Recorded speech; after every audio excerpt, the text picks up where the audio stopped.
Einstein didn't find a problem with the theories. He found a problem with what both theories were standing on. And the thing they were standing on was so fundamental, so obvious, that for 200 years, nobody thought to question it. That's the move, and it has a name now, the space-time assumption principle. When two well-supported ideas contradict each other, don't question the ideas. Question what both ideas are silently standing on.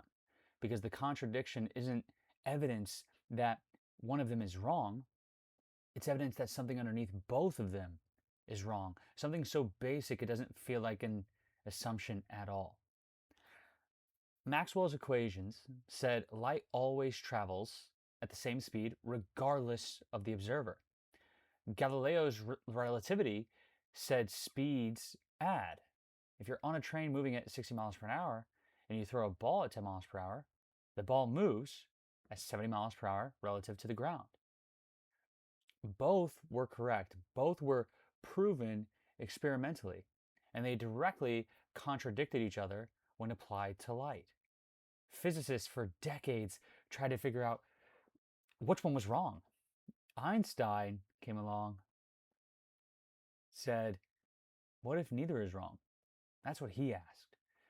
What are both of these theories silently depending on? And he found it. Both theories assumed, without stating it, without examining it, without even recognizing it as an assumption, that time ticks the same for everyone, that space is the same for everyone.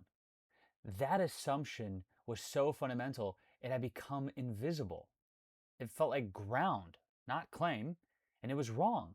When Einstein dropped it, both theories survived. The contradiction dissolved, and something new became visible that neither theory alone could have produced. Space-time relativity, a completely new understanding of reality. Not from a better theory, from questioning what the theories were standing on. Here's how to actually run this when you encounter a contradiction. Write out the first idea fully. List everything it has to assume to work. Write out the second idea fully. List everything that also has to assume to work. Find what appears on both lists, and then among the shared assumptions, find the ones so obvious that neither idea bothers to state them.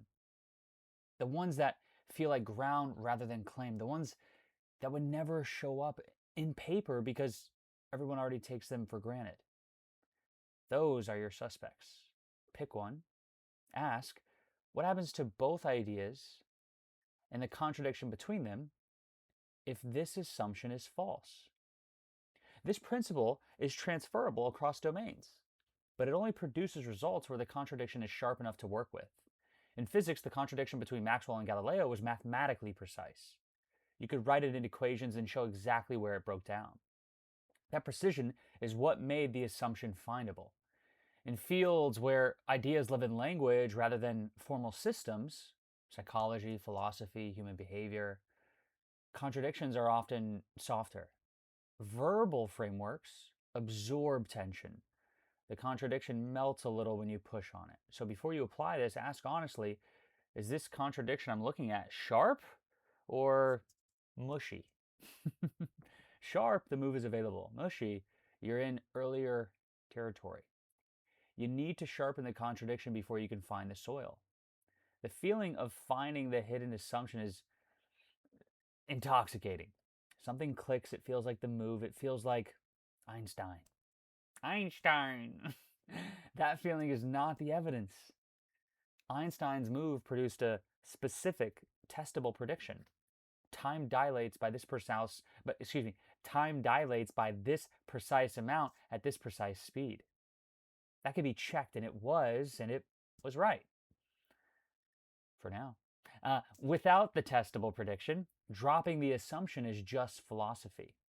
Interesting maybe, but not the move. When you find a candidate assumption and feel the click, hold it. Ask what it specifically predicts that can be verified.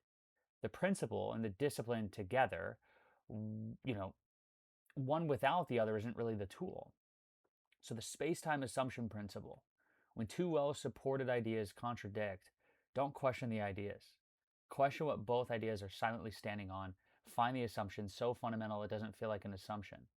The one that's load bearing for both, the one nobody thought to question because it felt like ground, that's where Einstein worked. Not smarter than everyone else, just willing to question something everyone else had stopped seeing.